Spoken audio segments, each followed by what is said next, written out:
Hello, everyone, and welcome to today's webinar, Evaluating Systems Change, a Results-Based Framework, featuring Mark Kabaj. My name is Duncan Field, and I'm a community animator with the Tamarack Institute.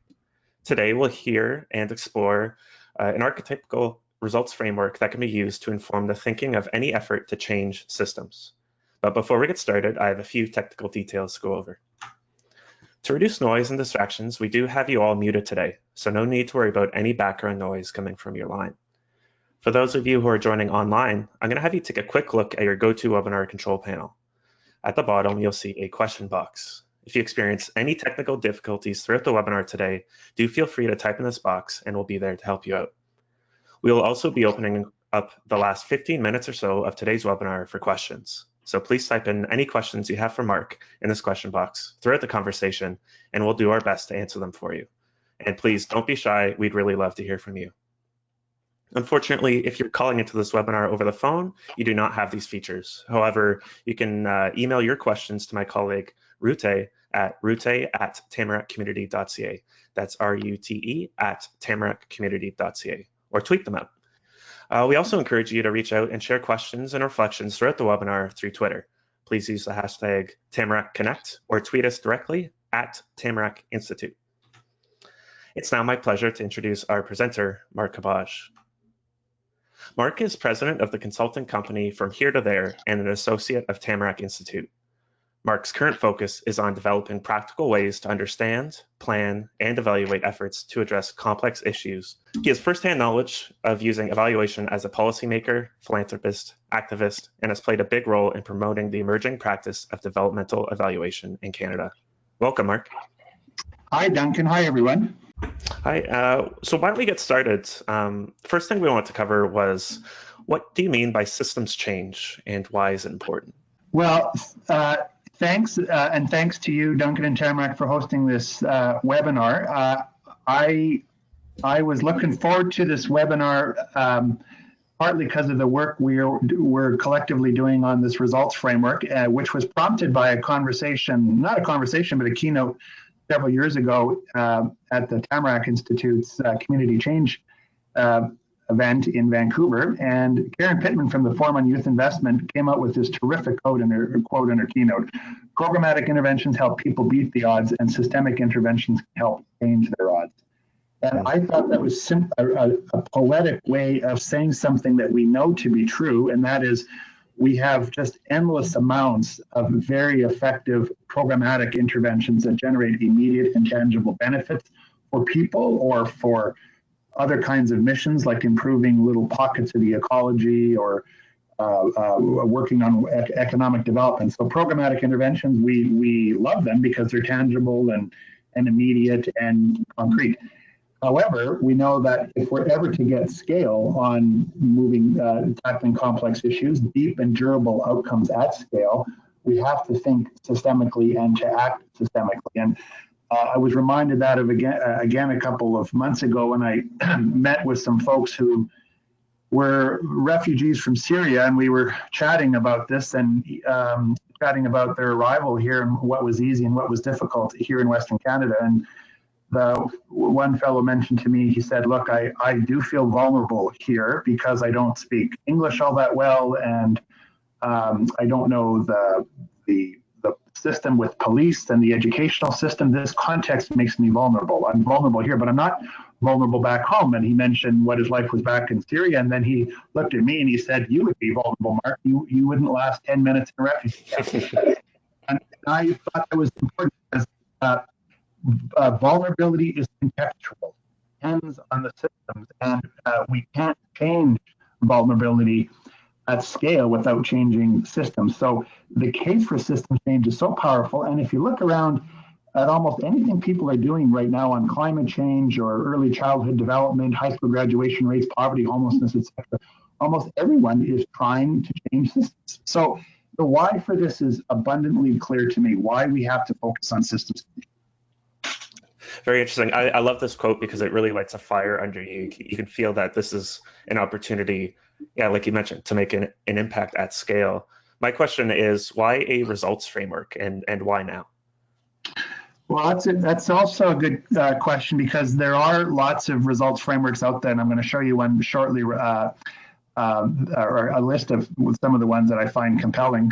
But I'm going to refer to someone else's great quote in Michael Quinn Patton's latest developmental evaluation book. There is a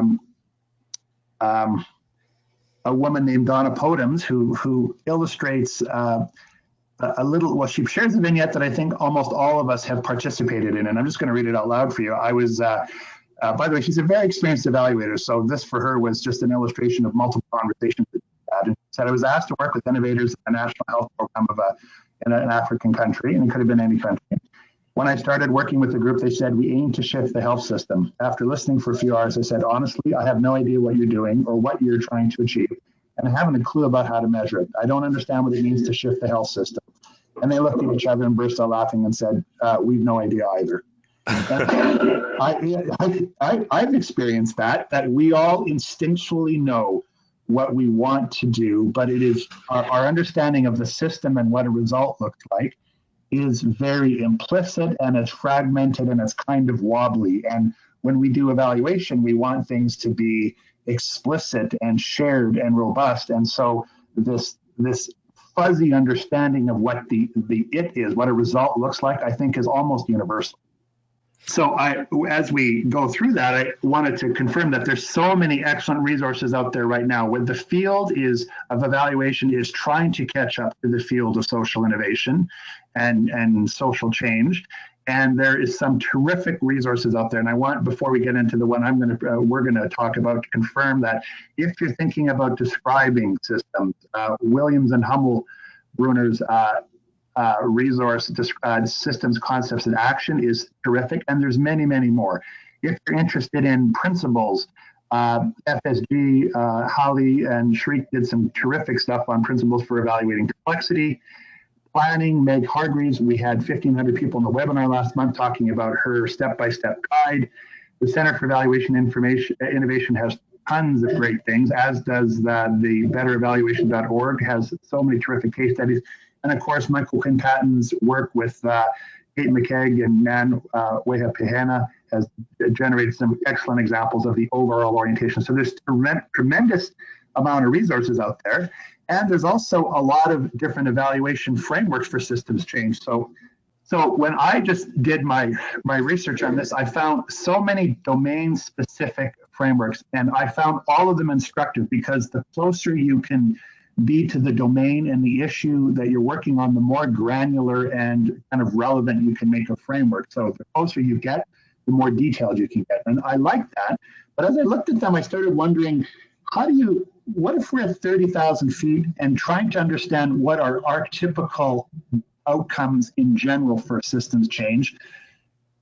Before we go deep on any one of these, because Duncan, we were chatting about this. If you look at a justice system results framework that differs quite a bit from a food security results framework, they're simply different gets. And so you get caught up in contextual nuances that make it difficult to find something universal. So this framework that we're working on, we really want to find something that's universal. Excellent. And just so everyone knows on the call, we will be sending out that list of resources that Mark had on the previous slide. So no need to sprain your wrist writing it down. We will send that out as well. Mark, are we starting from scratch with this framework that we're discussing today? Yeah, well, we're absolutely not. So the framework that we're about to present really is based on a lot of these our reading on this. And so it is meant to reflect some general patterns of thinking about what results look like. So let's have a look at it, and we'll see the extent to which people find this relevant for them. And in fact, we have some questions posed for people as we go through the webinar on this. And the results framework is based on the idea that there's at least 3 domains of archetypical outcomes. And we're going to go through each of these pretty quickly. Systems change, this extent to which we're getting at the systems underlying the complex issue we're dealing with. And what we're going to do is review, are we changing drivers of system behavior? Number 1. Number 2, are system actors changing their behavior? And number 3, are we shifting overall behavior of the system? Two is mission level outcomes, and these are really organized around people, human outcomes, social outcomes. So we can easily adapt this language to deal with stuff like climate change. To what extent are our efforts helping to make lives better? Outcomes for individuals, outcomes for targeted geographies or groups or cohorts, and outcomes at a population level, which again motivates most people. Number three, we'll see why when we share this case study. I think we have to be super serious about treating strategic learning as an outcome. That is the extent to which we uncover insights that help us to inform the next iteration of strategy, because we always learn something by intervening into a complex system. Surfaces new insights that we can use to inform the inevitable next iteration of strategy. There's almost I've yet to find a great example of a strategy for systems change that's plan the work and work the plan. We don't learn anything, so we don't need to adapt a strategy. It's almost always adapted. So I want to elevate strategic learning, not only surfacing the outcomes, but actually using them as a key result in an accountability. Very interesting. How did you come to choose these three streams? Well, partly because sometimes people only focus on one of them, quite frankly. So people would focus on systems change, and then we wouldn't have that much description about the extent to which led to mission outcomes. And often people are so quite rightly preoccupied with the mission level outcomes that they ignore the complexity and how unbelievably tough it is to make systems change. And strategic learning anticipates the case for that we're always learning. But we don't treat that as an outcome. And in the same way that if we invested in someone trying to do research around, different kinds of cancer, we know that a lot of the time it's not going to work out, but we sure expect them to learn from the next iteration and to inform the next round of research and action. So the strategic learning thing, I think it's time for us to elevate this as a core outcome of systems change efforts. So it's really weaving together the many of the things we saw, and then trying to come up with an overall accessible outcome framework that said three kinds of outcomes, and within each of those at least three kinds of questions. Very good. Now we have a case study that we're going to be going through. Do you want to introduce that? I will. In fact, what I'm going to do is just remind people that as we do two things before we get into the framework. This is an adapted framework from Lankelly Chase. In fact, the reference doesn't show up, but it should.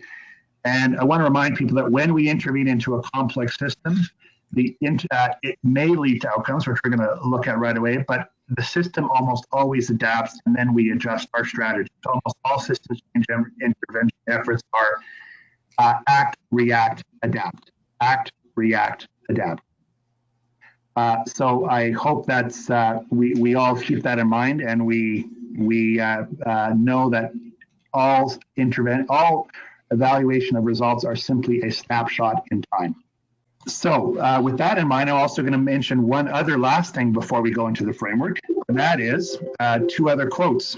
Duncan, we were talking about good quotes earlier in the getting ready for this. The first one is Hamlet to Horatio in Shakespeare's play, "There are more things in heaven and earth, Horatio, than are dreamt of in your philosophy." And that is that all frameworks can't handle the complexity of the work that we're doing. But because there's too many things out there, and therefore George Box's quote, "All models are wrong, but some are useful," reveals something else, that frameworks can reveal certain things about the complexity of their work, even while they distort or miss others. So as we get into this framework, we want people to keep these quotes in mind, and in fact have the following questions in front of them as we work through the sections. So as we walk through this, ask yourself, what does this framework reveal to you about systems change efforts, results? What does the framework miss? How might you adapt it for your own work, and why? And what questions emerge?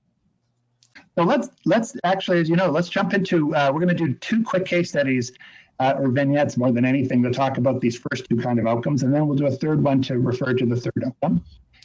So this first one is, we'll go to the next slide. The first one, actually, I love because this is the thing that got me thinking about this already in 2001. And I loved the Annie E. Casey Foundation's Jobs Initiative and all the writing that foundation did on it, because it introduced me to the world of systems change framework. And there's a lot here, but let me be brief on the major highlights. They wanted to work in, I think it was 12 or 15 different cities to dramatically improve the volume of jobs for hard-to-employ youth. And they adopted a system change framework, and they came up with sort of a system map that quite simplified into the following diagram on the left. They said, here's how the dynamics of the labor market are. They're very complex. There's lots of moving pieces, but they are shaped disproportionately by a number of drivers. And what we can do is organize strategy areas around these drivers where we get leverage. And then if we focus on this, if we shift drivers, we should see behavior changes in the system, and those should lead to even bigger and better outcomes for hard-to-employ youth. Now, we don't have to agree necessarily with this version of the labor market. This was done in 1996, so it's a long time ago. But they said relationships between organizations are important. Are employers talking to community training agencies to know what kind of curriculum exists? Resource flows, are we investing the right amounts in the right places? Power and authority, who gets to make decisions around workforce development initiative? Information signals, do we even know what jobs are coming? Different policies and regulations, and even competency. So they did a nice job to normalize this. And again, the idea was, if you want systems change, focus on a driver of system behavior. So let's go to the next slide and do a real quick example of that. And we're going to use a case study from a document called Creating Change, Pushing Workforce Systems to Help Participants Achieve Economic Stability and Mobility. And you can Google that title and see the kinds of things, the early project that the group was working on in 2001. They had a capacity building phase from 1996 to the year 2000. And the example I'm taking from is the one from New Orleans.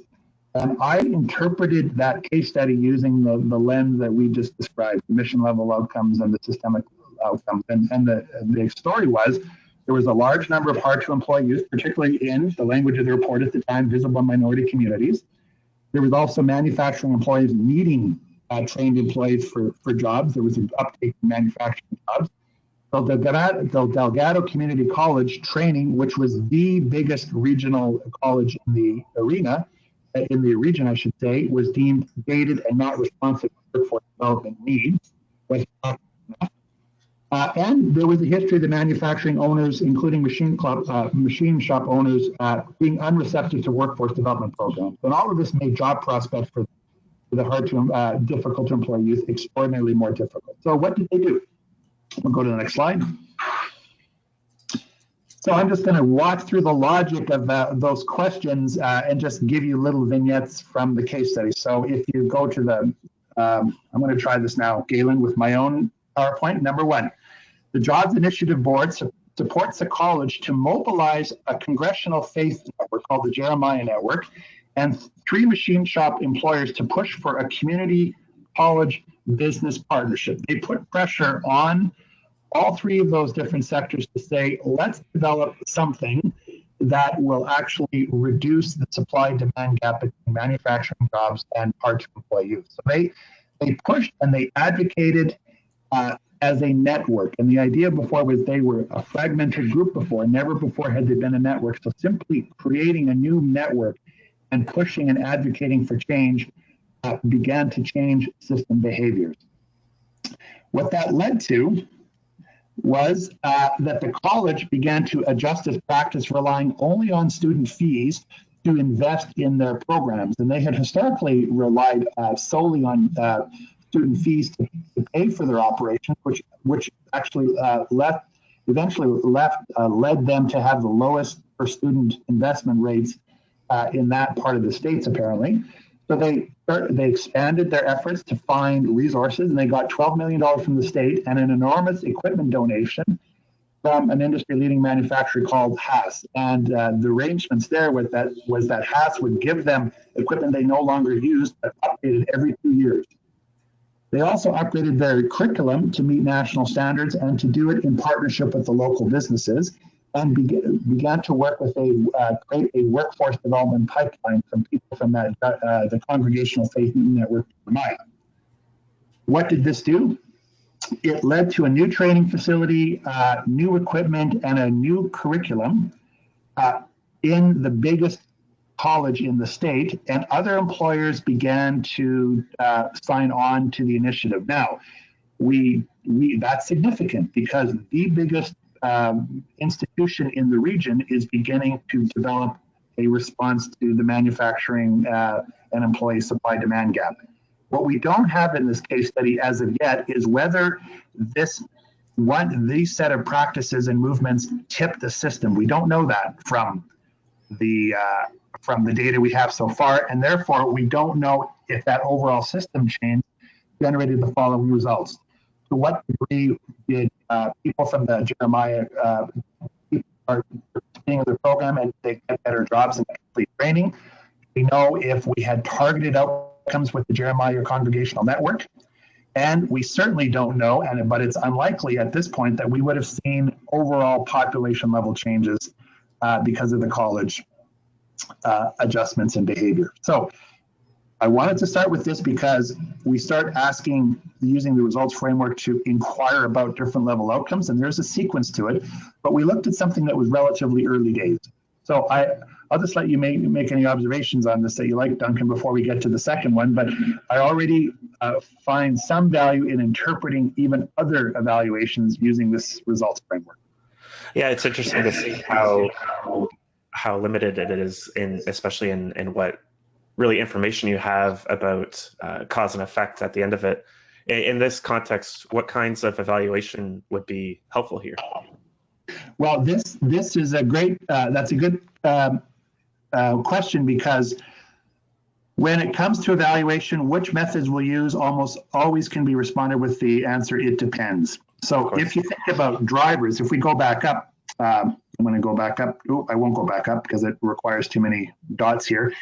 When you looked at the drivers for the jobs initiative, they had policies, they had networks, they had operational competencies. Each of those might require a different method just to understand if the drivers have changed. So if you're like the Appalachian Center for Economic Networks, and your whole strategy is based on improving the relationships between small and medium-sized enterprises in different sectors, you can use social network analysis, and the Appalachian Center certainly has done that. If it's around policy change, there are endless resources on how to track the evolution and of policy change efforts, even the continuum from getting it on the agenda to finally implementation and the impact of those. There's plenty of resources on that. You go to the Center for Evaluation and Innovation. Center for Evaluation and Innovation. So the methods, the questions are universal, but the methods to answer them are always context or initiative specific. Very good. Yeah. So this is a great example of early days. Maybe we should move on to our second case study. Yeah, let's look at the next one. This next one is from Alberta, and I'm just going to give the highlights of this because they are writing this up as we speak. I've seen drafts of it. And Payday lending in Alberta is an initiative to emerge out of Calgary largely, thanks to the leadership of Momentum, which is one of Canada's most sophisticated community economic development groups. And they were getting at what many communities get at. This is even bigger in the States than it is in Canada. How do you go to fringe lenders who offer things like payday loans where the access is easy, but the financial cost is quite high? And in this case, when you averaged it out in payday loans in Alberta, even taking a $100 loan, the interest was around $23 on a $100 loan. And when you annualize that, that's an interest of 600% a year, just the way the financing works. So people who have been working in community economic development and poverty reduction have always had this on their radar. And Momentum is a great example because they had tremendous financial empowerment training programs. In fact, began to scale those out and then began to say, how do we get even bigger scale than replicating programs?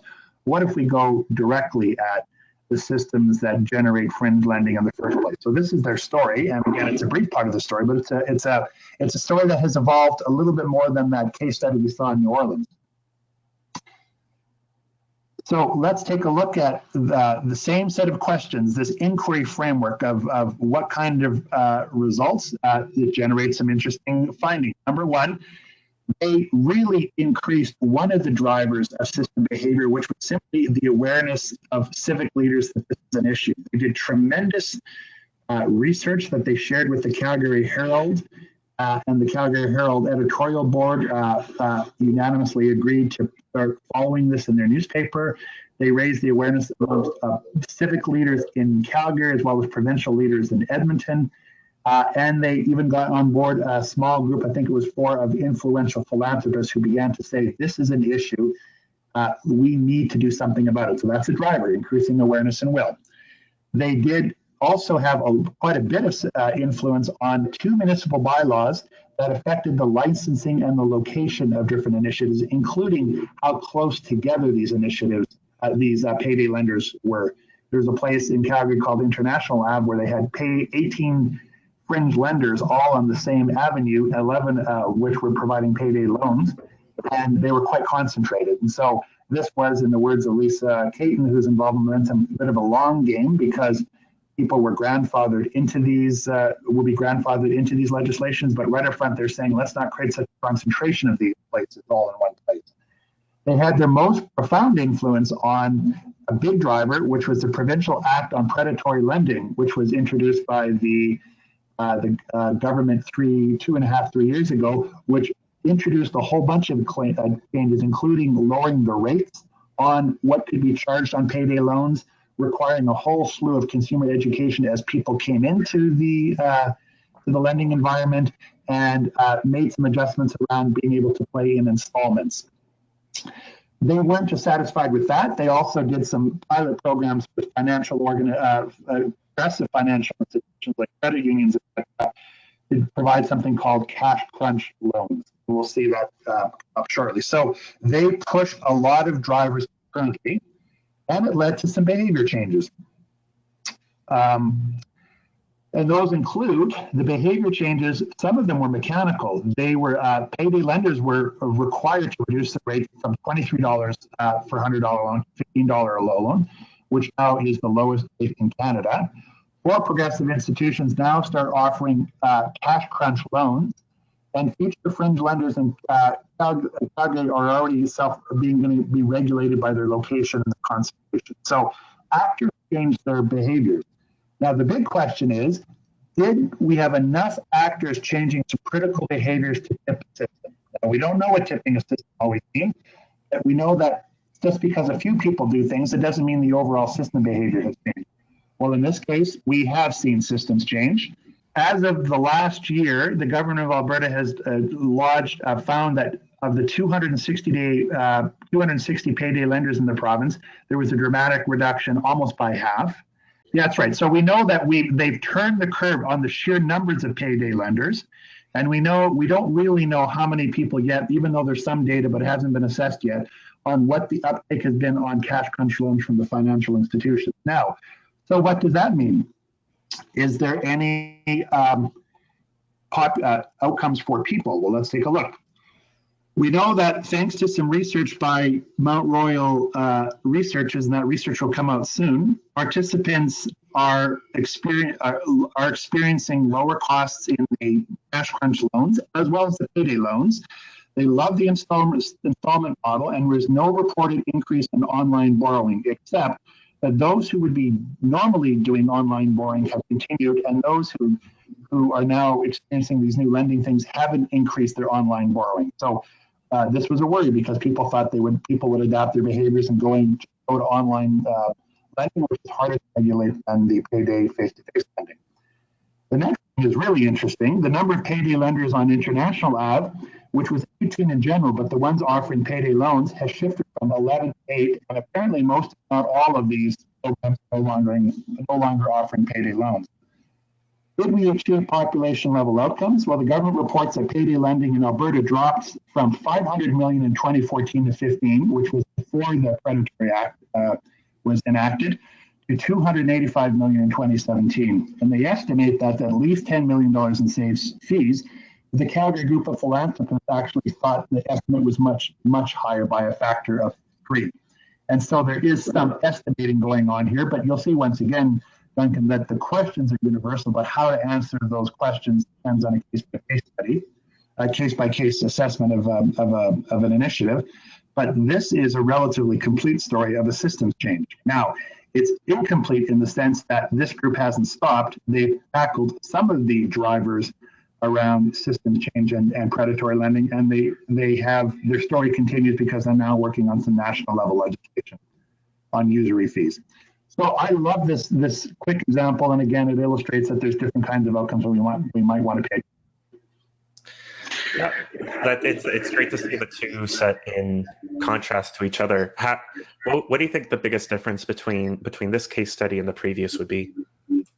Well, part of it's time. That other one we caught in the early days, so I haven't been able to find a follow-up case study to that story. So that was just a snapshot in time. This actually unfolded over a period of, well, depending on where you want to start the starting line, even 2008 when Momentum started to pay attention to this. But even 2012, this is at least a 6-year effort to get to these outcomes. So time is for sure a big one. Very good. Do you want to turn to strategic learning now, Mark? Yep, let's. That will be the last piece of this. So we looked at 2 case illustrations of how relevant the questions are we think around systems and mission outcomes. Let's talk about strategic learning, and this is a very fast vignette, but it's a very powerful vignette. One of the game changers in Edmonton's poverty reduction plan is to address racism in the city, and every city has it, and Edmonton decided to elevate that to one of their 6 game changers. And in response to that, the Edmonton Community Foundation, the Skills Lab in Alberta, and several other groups came together to employ a human-centered design approach to address racism and poverty in Edmonton in the area of housing. And I'm not going to go into their techniques because it's online if you wanted to go to Shift Lab, but they did use a human-centered design approach, which has all these normal characteristics of that approach. Develop empathy in the early phases, define what the challenges might be in terms of how might we questions, the typical ideation and brainstorming of new ideas, some of which in step number 4 are prototyped, and then sharing those with the community and trying to test the prototypes further and to see if they can get scaled into larger scale interventions. Now, the group was successful. They came up with 3 very interesting prototypes: a mobile legal aid van that would show up if someone felt that they were having friction with housing owners for which they were unfairly treated.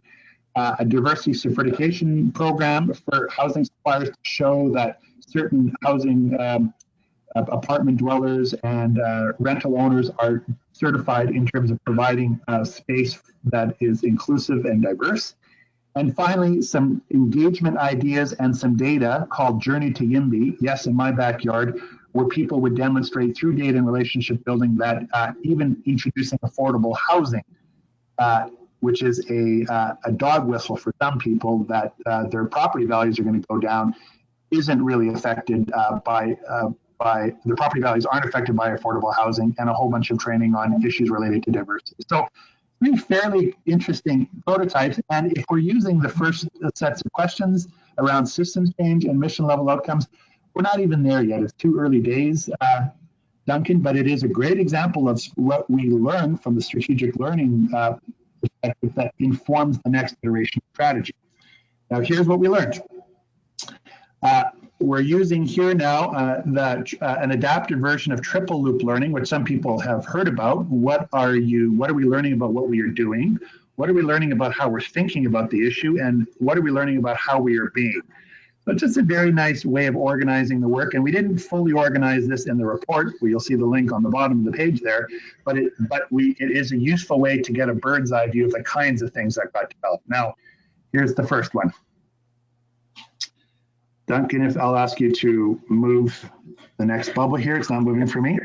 They generated 11 key insights about the strengths and limitations of their workshop design, the facilitation management, of the pacing of the session.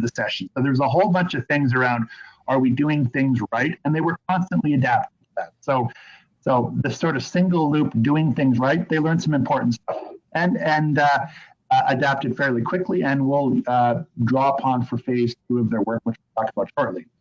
The next thing is double loop learning, how they were thinking. And this was really important. They had 8 insights about the nature of racism, poverty, and housing in Edmonton. And again, when you intervene into a complex issue, you unavoidably are going to learn more about it. You want to be clear about what the lesson is that we learned. You want to be able to be sure that you actually learned it in the next iteration. So one of the things they relearned probably was that racism, there were different kinds of racism. It could be internalized racism, interpersonal racism, and systemic racism. But there was more than that they learned, but this is just one example. They also learned 3 insights about the lab methodology, including one that there was a big tension amongst members in the lab between a social innovation approach to things, which was let's build something new in a collaborative way, and a social justice approach, which was more let's be really clear and use more of a rights-based approach and put pressure on people to acknowledge and change their behavior. So the sort of, some people call it a carrot and stick approach. That might be too simplistic, but there was a real tension about the limits of using a social innovation approach, as well as the limits of using a social change approach and the model and the tension between them. So we'll talk about that shortly, but that was a huge insight about the strategy. Now, what was most compelling was the next one, learning about who we were as social change folks, this third level of learning. And, this sounds pretty soft to some people, but I think it's mission critical and no more exemplified than in this case study, where we acknowledge that we struggle to have deeper, more meaningful and productive conversations about racism and how that limits our ability to even move forward. So if you go to the next slide, Galen Duncan will confirm that. Here's what we learned. Maybe click it 2 or 3 times, Duncan. When you look at 4 types of conversations, and there's lots of people who know these 4 types, we were really stuck in the bottom left. Someone called it Canadian nice about racism. We downloaded our own perceptions. We were polite and cautious. We listened. We projected our own fears and limitations a bit. And we didn't go farther than that because we were scared and didn't know how to talk about it. And we had a profound pressure to hurry up and get results. We didn't go to level 2, which was at least debating and saying, here's my point of view. We barely got there. Once in a while we did, and we backed off. Number 3, we certainly didn't get to level 3, which is reflexive dialogue, where the idea would be, look, I want to understand what you were saying. Go ahead and say it. I'm willing to see you on the other side. What are you saying? I need to have empathy for your perspective, so don't feel afraid for sharing it. And we really didn't, therefore, get to level 4, which was the big hope that we would have generative dialogue. People who saw the issue differently would actually have enough trust and insight into each other's perspectives that they could even move beyond their own and create something new that they couldn't do on their own. What did that mean? If you look at the right-hand side, and I printed this theory of theory U, which is a perspective on what has to change internally for people to really tackle complex issues. The idea was we were supposed to go quite deep and do something called presencing in order to, on the other side of it, come up with even more profound prototypes and interventions. But what we did is we went shallow. You'll see the shift lab on the top there, Galen. We talked a little bit, talking nice, but because we didn't even go deeper, we felt that our prototypes were productive and fast. We didn't always get at the root cause of things. It didn't reflect a deeper understanding that we might have generated in the lab. So that was a big, big learning. And in fact, it was the learning that most influenced the next iteration of strategy, if you go to the next page. So here's what the Shift Lab 2.0 is doing. They are going to continue to support the 3 prototypes that they generated the first round. And now what they're doing is they're developing capacity, or at least sensitizing the community to get ready for tough and important conversations about racism in Edmonton. So they're now on their 3rd speaker series. It's going to, Trevor's coming next week, but they had Shelley Tocklett come and talk about witnessing whiteness. They need to talk about race and how to do it if you were white, Caucasian, what that required. They had Daryl Davis, who is famous for going and connecting with Ku Klux Klan members and developing friendships, converting them. He's got a closet full of robes that have been turned in. And we have Trevor Phillips, who is a huge activist in England, and under the Labour government did a whole bunch of stuff on diversity and inclusion, who's come up with some very compelling and surprising insights about what it takes to talk about racism and diversity in a modern society. And so this is in response to the idea that we don't know how to talk about this stuff. We better get talking about it if we have any chance at all of going deep. And now what they're going to do with that is they're going to try and create behavioral change interventions, prototype them to get to the sleepy middle of Edmonton, the people who are not converted and who are not so clearly profoundly racist, but right smack in the middle, so they can understand and respond to racism. So this is a great case study of a group being thoughtful about learning and being adapting to that learning, and therefore being, I would argue, accountable to outcome.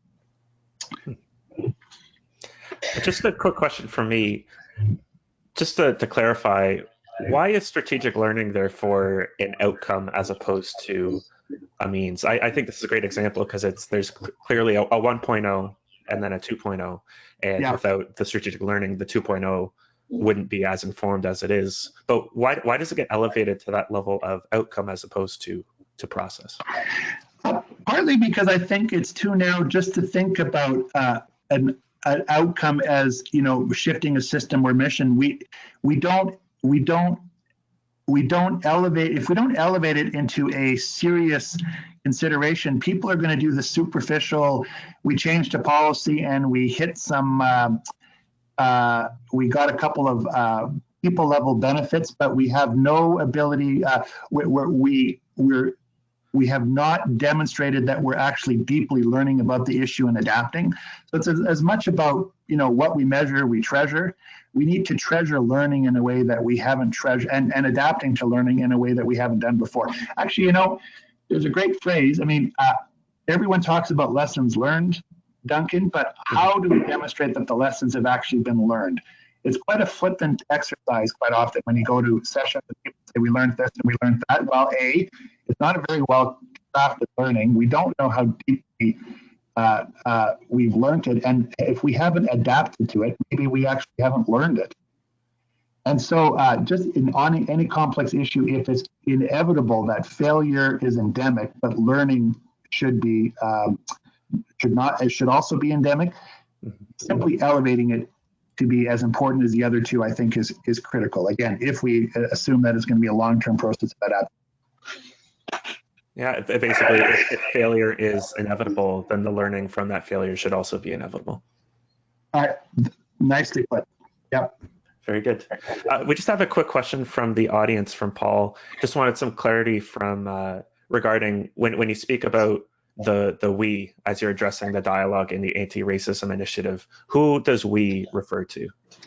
Thank you. It's a good question. In fact, you'll even know that I put myself in the we because I was the developmental evaluator in that process, and developmental evaluators are embedded in the process. The we was the team facilitating the lab and the 12 participants who were selected to be part of the lab. And if you go and look at the SHIP lab report, the website you see there, you will see that they all had pretty impressive credentials and experiences on this issue before. So the innovation team as well. So the innovation team and the lab stewardship group, a team of 5 people, everyone said we struggle to talk about racism. Again, it's a great question, Wayne.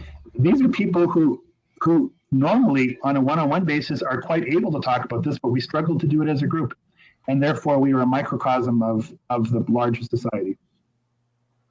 Very good. Thanks, Mark. Should we go through each of the 3 types again, just as we start to wrap up here? So the idea here is that if we're talking about results, every systems change effort has its own story about what results are. That example by Donna Podums, where we don't really know what the shift means, that's going to be replicated in every systems change effort on the planet. As people are conceiving something more clearly for themselves about what shifts mean, these results can not only help on the design side, but more importantly, they can provide an inquiry framework on the evaluation side, knowing, as you asked earlier, that each of these questions requires its own context-specific methodology. And again, the questions are, did we change systems? Are the drivers of systems being adjusted? Networks, awareness, policy, resource flows? Are people actually changing their behavior because of those drivers? We all have case studies of policy change that has triggered no behavior change. And have we triggered enough behavior change that the overall behavior of the system has changed? Mission outcomes are equally important. Is this making any difference for individuals, for targeted geographies or cohorts, for overall populations? And the third one, strategic learning. What are we learning about what we're doing? What are we learning about how we're thinking? And what are we learning about how we are being? So I was trying to avoid the language of triple bottom line, but all these three big themes and the 9 sub-themes, I think at least help reveal a little bit about what we might mean by shifting the system and systems change. Very good. So our first question is from Kyle. He says, can you define the components of the, quote, system when we talk about systems change? Is it beyond policy? Yeah, there was an earlier slide to that, and perhaps we could have spent more time on that, but we had a short webinar, so I thought we would just jump right into the framework. In the original section there where we talked about resources that exist out there, there are so many good things around describing what a system is. And the diagram I showed you is from Len Kelly Chase Foundation, and they give you the kind of the 101 version of it. Every system has a boundary. Are we talking about the high school, the education system in Edmonton? So they have a geographic boundary and a domain boundary. That is somewhat artificial because, the education system in Edmonton, of course, is affected by all the other systems in Edmonton, housing and social systems, et cetera. But there's geographic and domain boundaries. There's different scales, Edmonton versus province-wide versus neighborhood. There are key actors in the system whose relationships drive system behavior. So the basic idea is, what are the boundaries, what are the interrelationships, and who are the key actors?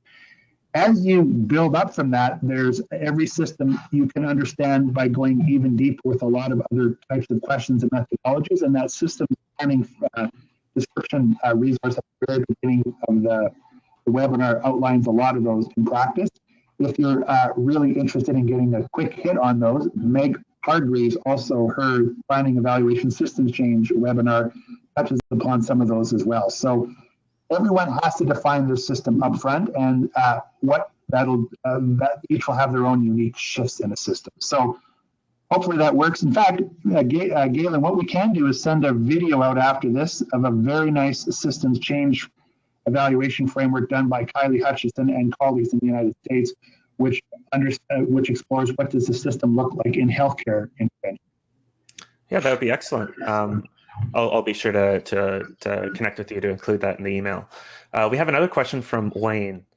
He says, wouldn't the category of systemic change need to include the root cause of why people are attracted to payday loans? What comes to mind is achieving living wages, reliable employment, etc.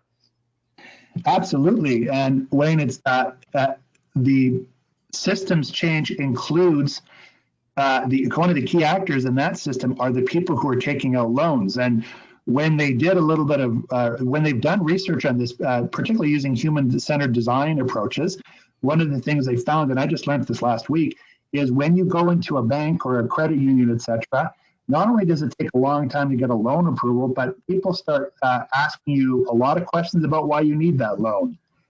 And do you want some consumer education, et cetera? So it's actually not very fast, and it's a little bit judgmental and not so friendly. This is what people have learned. The reason people go to payday lending is there's no judgment and it's awfully fast and it's accessible. And so that's part of the root cause is simply people who need access to finance. The traditional ways of getting it are less friendly than the fringe ways of getting it, even though there's a high financial cost to pay for that. Now, you could go even deeper than that and ask, why are people requiring those kinds of loans in general? And for sure, that would reveal other parts of the problem that you could address. And in fact, if you look at the Payday Lending Initiative, simply regulating the payday lending was one intervention, but they're not done. They're now working on other interrelated root causes around people are using fringe banking as well. So absolutely, your root cause analysis will tell you where you think there's not only high leverage, like in the jobs initiative, that framework was meant to help people, but also what your best entry point is. But you are never done. You act, you get an outcome, you learn, then you adapt. Sometimes it's going deeper, sometimes it's going broader, but it is relentless incrementalism to try and change system because you learn more about root causes and you take on different root causes at different times.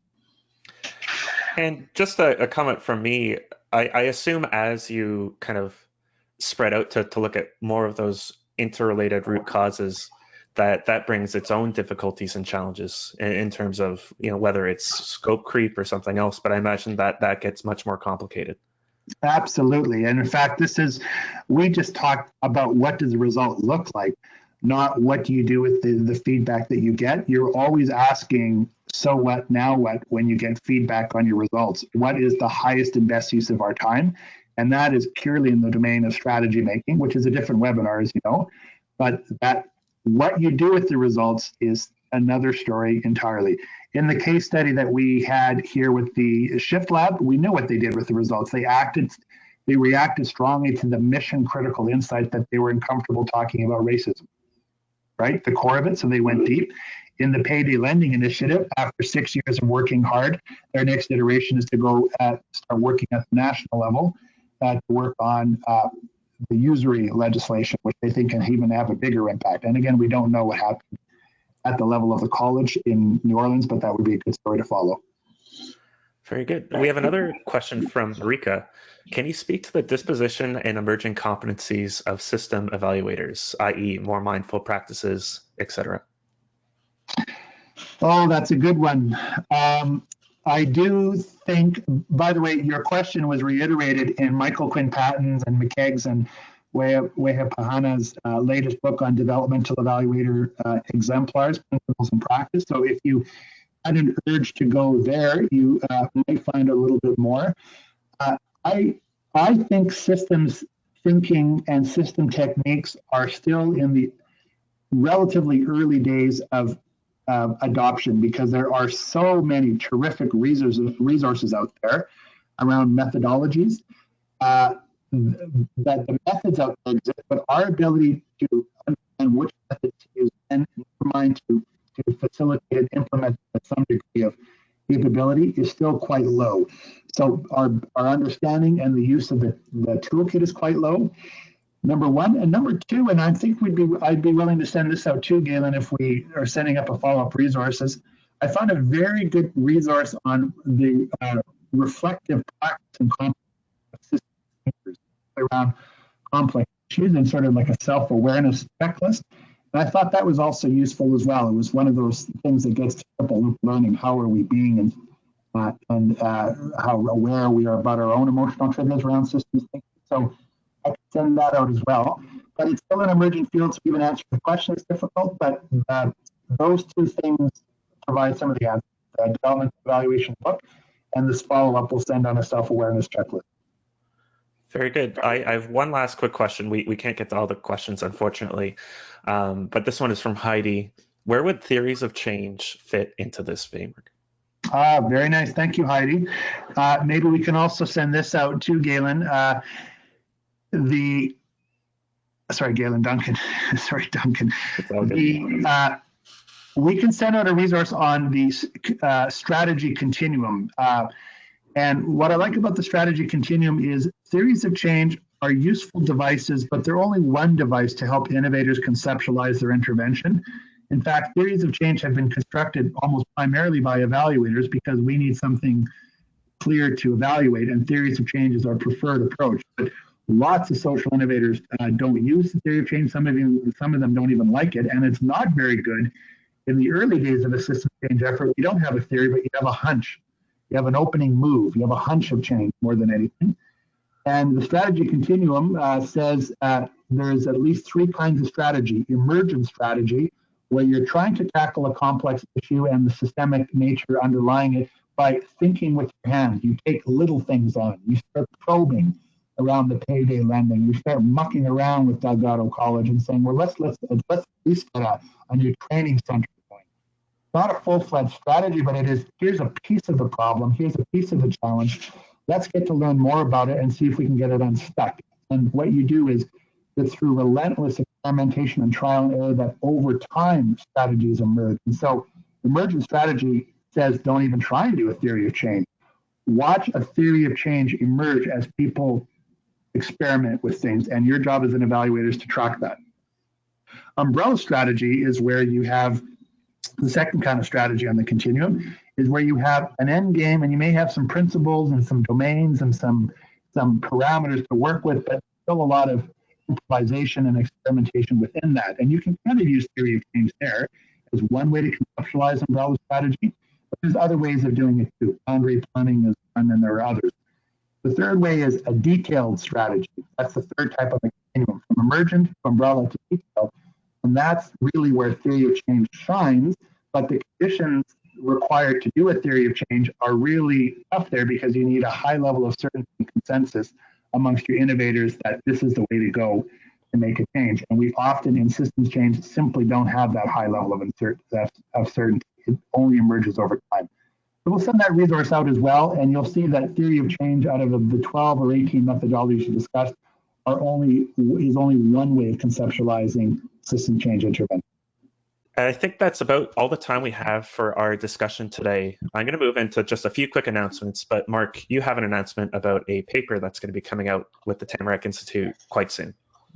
Yes, we were hoping to have it out earlier, but it's harder to finalize than we anticipated, but it is coming out, so there is a more fulsome description of this framework with these vignettes and case studies, including just tables with illustrative methodologies that could be used in each, knowing that, again, we're saying there's no recipe-like methodology for systems, but there are illustrative methodologies for each of the different sections. So that will be coming out within the month, and I think we can, Duncan promised everyone on the webinar that they'll at least get queued up for this as a follow-up item. So the paper should be out shortly. Absolutely.